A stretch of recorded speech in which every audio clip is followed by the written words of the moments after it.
오늘 우리 성경 역대상 우리 4장입니다. 역대상 4장 9절 10절입니다. 우리 구약 성경 614페이지쯤입니다. 614페이지쯤 구약 성경 역대상 4장 9절에서 10절입니다. 역대상 4장 9절에서 10절 614페이지쯤 같이 읽읍시다.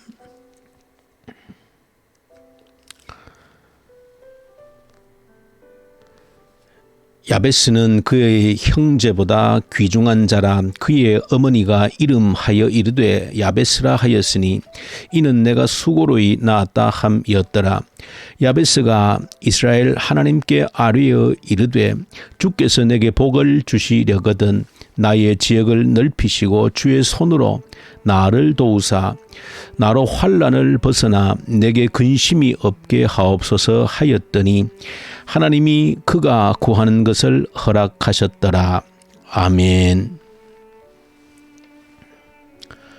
오늘 본문에는 야베스라고 하는 사람이 등장합니다. 특별히 이 본문이 많은 우리 그리스도인들에게 알려진 것은 얼마 전에 이 책이 나왔기 때문인데, 그 야베스 기도라고 하는 책, 브루스 윌킨스가 쓴 작은 소책자인데, 이 책을 통해서 이 본문이 많은 사람들에게 또 알려지고 또 이로 인해서 기도에 대한 많은 도전을 받은 그런 본문이 되어집니다. 이 야베스라고 하는 이름은 성경 전체를 통틀어서 오늘 본문 속에 딱 2번 등장하는 것 외에는 신구약 성경 어디에도 그의 이름이 다시 등장하고 있지 않습니다. 그러나 그의 이름을 또 우리가 특별하게 기억하고 또 우리가 또 기도의 도전으로 받는 것은 역대기 성경은 특별히 이제 1장부터 9장에 이르기까지 다른 내용은 거의 찾아볼 수 없고, 아마 지금 여러분들도 함께 읽으면서 좀 깝깝한 그런 심정으로 읽으실 터인데 이름만 기록되어져 있습니다. 1장부터 9장까지 약 한 500명의 이름이 기록이 되어져 있습니다. 그래서 물론 역대기 성경이 기록되어져 있는 그 배경으로 생각하면 포로에서 돌아온 백성들에게 70년간 포로를 살다가 돌아온 백성들에게 그들의 시작이 어디로부터 이루어진 것인지 그들의 정체성을 심어주기 위해서 이러한 족보에 대한 추적을 아담으로부터 하고 있는 그런 내용들입니다. 자, 어쨌든 한 500명의 사람들이 기록되어져 있는데 그 500명의 사람들 가운데 특별히 기도의 내용에 대해서 또 기도하고 하나님께 응답받은 그 내용에 대해서도 오늘 이 야베스처럼 이렇게 기록된 인물이 또 유일한 인물이기도 합니다. 그래서 적어도 500명의 인물 가운데 특별히 선택된 성경에 기록되어진 500명의 인물 가운데 기도에 대해서 이렇게 말씀하고 있는 인물이기 때문에 저와 여러분들이 주목을 할 필요가 있다. 자, 어쨌든 야베스 본문 아주 2절에 걸쳐서 짧게 기록되어져 있는데 그의 이름 야베스라고 한 이름은 그의 어머니가 지어주셨는데 그러고 보면 그의 아버지가 없었다 하는 것을 일단 짐작을 하게 됩니다. 그런데 야베스라고 한 이름의 뜻이 고통이라는 뜻을 가지고 있다는 겁니다. 고통을 가지고 있다. 그런데 이 고통 그 원인이 무엇일까 하는 것은 성경 본문에서는 밝혀주고 있지 않습니다. 그가 어떤 고통 가운데서 태어나게 되어졌는지, 가정적인 고통인지 아니면 국가적인 재난을 당할 때였는지 아니면 그 야베스라고 하는 이 사람의 개인적인 어떤 신체적인 어떤 장애를 가지고 있기 때문인지 본문 속에서 전혀 밝혀주고 있지는 않습니다. 그런데 이 짧은 내용에서 우리에게 도전이 되어지는 것은 고통 가운데 태어난, 고통을 지고 태어난 이 야베스가 10절에 보시면 하나님께 아뢰어 기도했다는 것입니다. 오늘 저와 여러분들이 오늘 이 야베스의 기록을 주목하는 이유가 바로 여기에 있습니다. 고통 가운데 있는데 야베스는 기도를 했다는 것입니다. 이것이 특별히 저와 여러분들이 이 새벽에 야베스를 주목하는 이유인 것입니다. 이 땅에 고통을 당하는 사람은 수없이 많습니다. 수많은 사람들이 고통의 짐을 지고 살아갑니다. 태어날 때부터 말할 수 없는 개인적인, 가정적인, 사회적인, 국가적인 재난 가운데, 고통 가운데 태어나는 사람들이 있습니다. 저마다 살아가면서 또 등에 짊어지게 된 고통의 무게를 가지고 있는 사람들은 이 땅에 수없이 많이 있습니다. 그러나 그 고통의 짐을 지고 하나님께 기도하는 사람은 극히 소수라는 사실입니다. 그 인생의 짐을 지고 하나님께 기도하는 사람은 극히 적다. 그리고 오늘 더욱이 또 저와 여러분들이 이 야베스라고 하는 인물에 주목하는 것은 그는 기도할 뿐 아니라 기도의 응답을 받고 그의 삶을 완전히 바꾸었다라고 하는 데에 저 여러분들이 오늘 이 야베스를 주목하는 이유가 되어집니다. 고통의 짐을 지고 하나님께 기도하는 사람 자체를 찾기도 쉽지 않지만, 그러나 기도하려고 하지만, 기도의 흉내를 내기는 하지만 끝내 기도를 통해서 자기 인생을 새롭게 완전히 변화시킨 사람은, 그 기도의 내용대로 하나님께 온전히 응답을 받은 사람은 기도하는 사람들 가운데서도 극히 또한 드물다는 것입니다. 왜냐하면 기도는 그렇게 쉬운 것이 아니기 때문에 그렇습니다. 말처럼 그렇게 기도가 쉽지가 않습니다. 기도라고 하는 단어 속에는 노동이라고 하는 뜻이 담겨져 있습니다. 땀을 흘리지 않고서는, 시간을 내지 않고서는, 나를 시간과 공간 속에 구별하지 않고서는 쉽지 않습니다. 더더욱이 오늘 날과 같은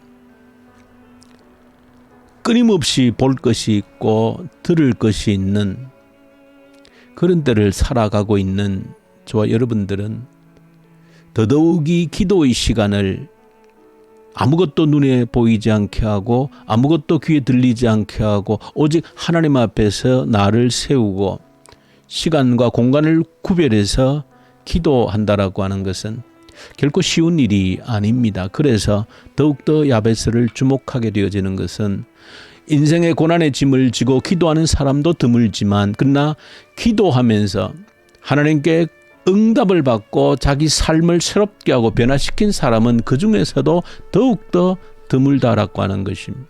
그래서 이 야베스를 더욱더 여러분들이 주목하게 되어지는 것이다.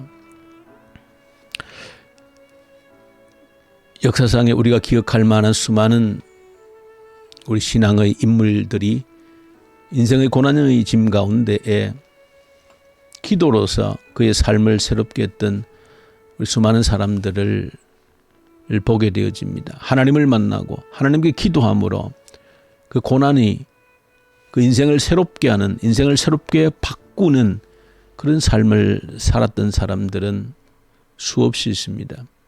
얼마 전에 돌아가셨지만은 강영우 박사님은 중학교 3학년 때 눈을 잃고, 본래 아버지는 먼저 돌아가셨고 어머니 계셨는데, 누나 계셨는데 어머니는 아들이 실명을 하자 그 충격에 돌아가셨고, 누나는 자신을 돌보면서 학교도 포기하고 공장에서 일하다가 과로사로 죽고, 천하에 홀로 남겨져서 앞도 보지 못하는 그런 가운데 하나님 만나고 하나님 붙들고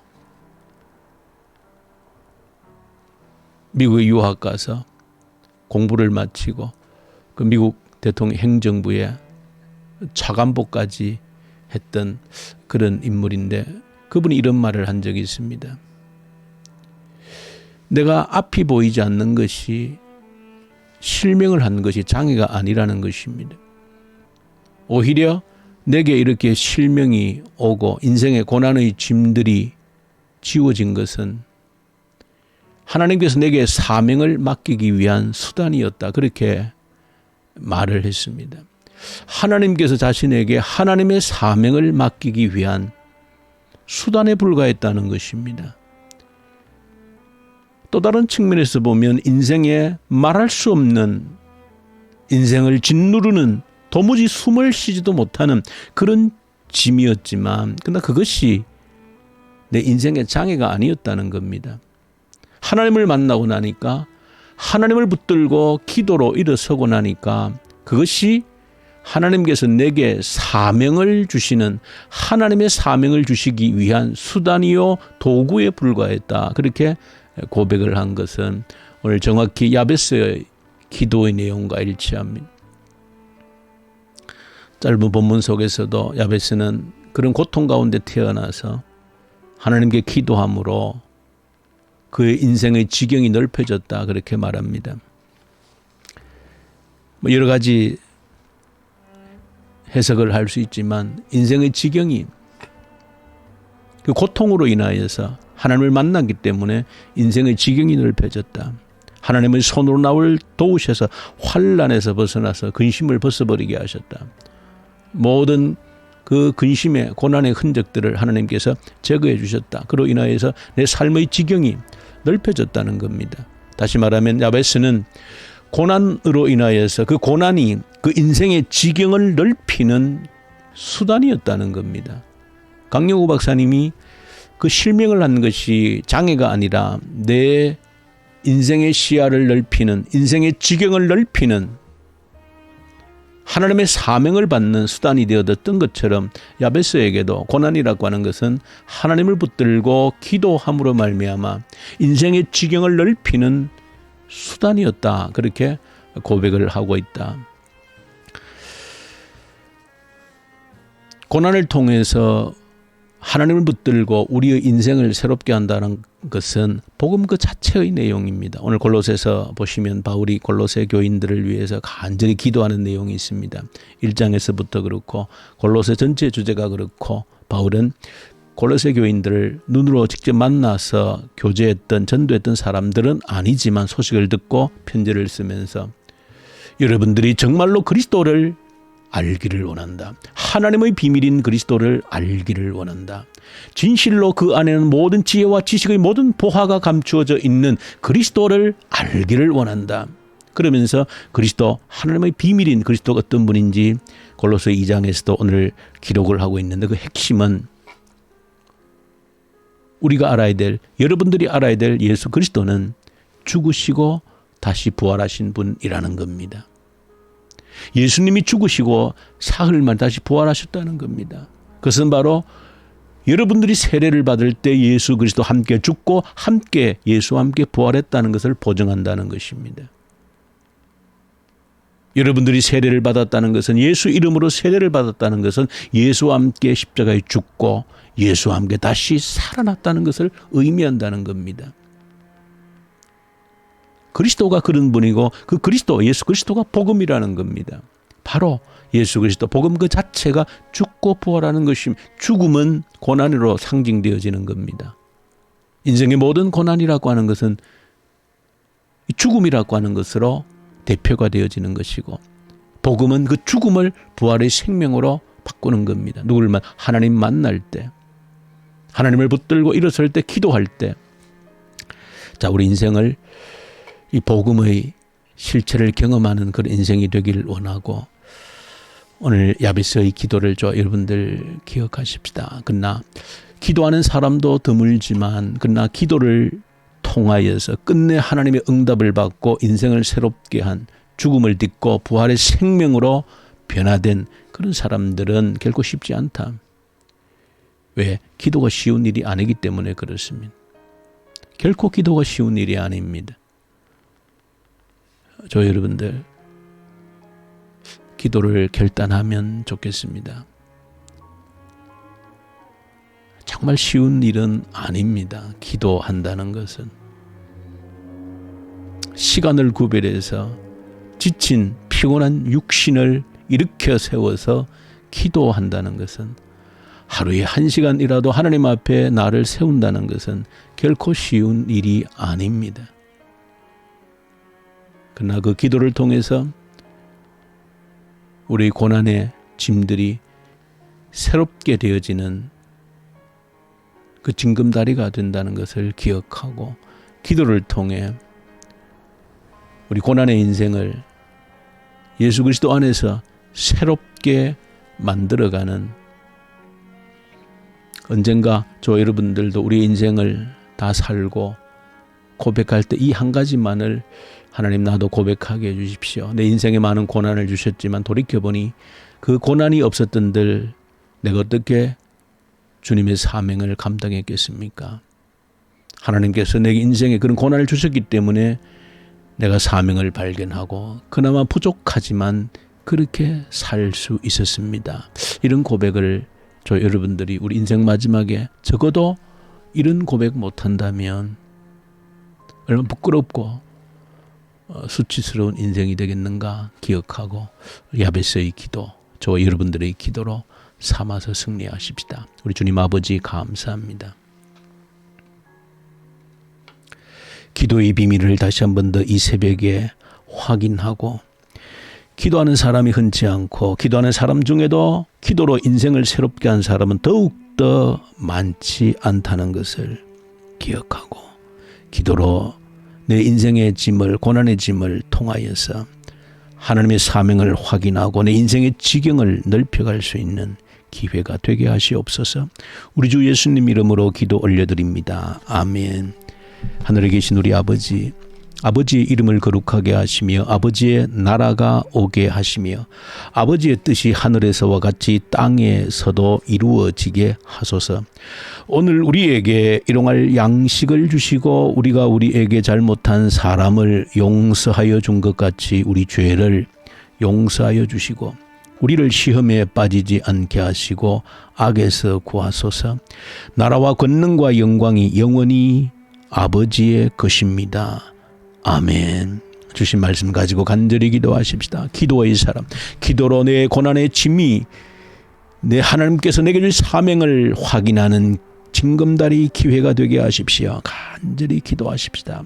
고난으로 인하여서 우리 인생이 짓눌려지지 않도록 도와주십시오. 간절히 기도하십시다. 이 나라 우리 하나님께 온전히 올려드리십시다. 북한 땅을 간절히 주님께 올려드리십시다. 악한 정권이 소멸되게 하시고 그리스도의 계절이 속히 다시 한 번 더 오게 하시옵소서. 이 코로나 앞에서 우리의 믿음이 더욱더 견고해지는 기회가 되게 하시옵소서. 오늘 금요일입니다. 우리 교회 모든 목장들, 영혼을 책임지고 있는 목자들에게 함께 하시고 우리 모든 목자들에게 능력과 성령 충만함 부어주셔서 작은 교회를 개척하고 책임지고 양육하는 목자로서 부족함이 없도록 하나님 붙들어 주십시오. 어렵다 하지만 하나님이 함께 하심으로 된다는 것을 보여줄 수 있는 우리 목자들 되게 해 주십시오. 간절히 기도하십시다. 선교현장 선교사님들 말씀과 성령으로 충만케 하시옵소서. 이 새벽 간절히 기도로 올려드리십시다. 우리 기도하십시다.